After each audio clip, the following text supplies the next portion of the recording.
For question 9, 10, these two questions asking you to build a truth table to represent the final truth table, and the question call you to circle the column that is the final answer.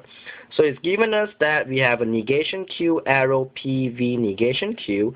So since this question has a negation Q on it, so the next thing we have to do here is to do what is the negation Q.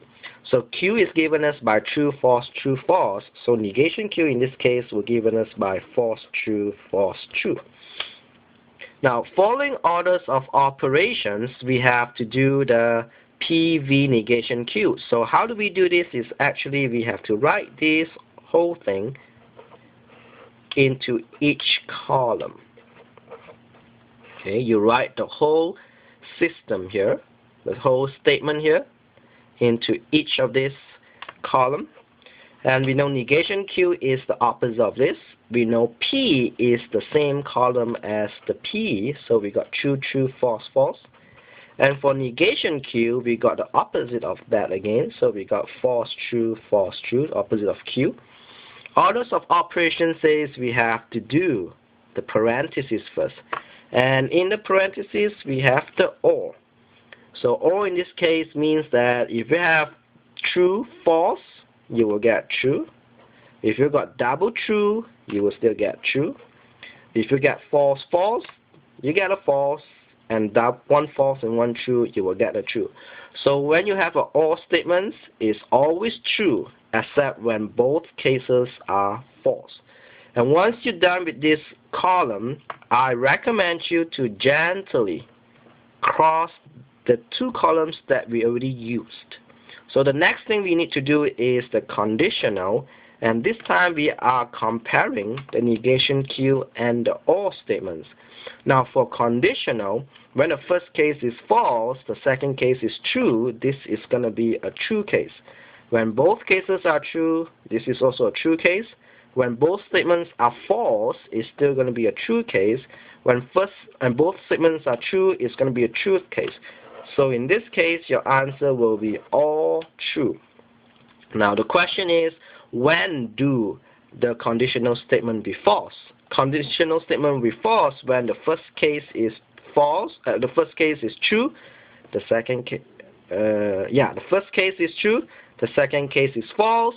Then we will get a false statement. But in this case, we don't see that. Now, so our answer here will be all true. We have a name to call this. Everything is true. We call this as a tautology. So what happens if all of this is false? If all of those is false, we call it as self-contradiction. But this case is a special case because since all is true and we have a condition right out there, so we don't call this as tautology, we call this as an implication. Implication in this case is a conditional statement that is tautology. So in this case, we do not call it tautology, we call it as implication. So for question 10, we can do this question by putting a PVQ in one of them. And we can put two arrows in the other one. And we can put PNQ in another column. So PVQ means it's the OR statements of this. So when you got double true, you get true. When you got true and false, you still get true. When you got false and true, you get true. But when you got double false, you will get false. For P and Q, if both cases is true, you get true. If you got one true and the other false, you will get false. If the other one, you still get false. And both cases is false, you get false. So for the biconditional, this is a biconditional statement. A biconditional statement says that if both cases is true, you get true. If one statement is true, one statement is false, is false. If one statement is true, the other statement is false, is false. If two statements is false, this is true. A biconditional sounds like multiply with negative. So two positive, you get a positive. A positive and a negative, you get a negative. And a negative and a negative, you get a positive. So this is your final answer.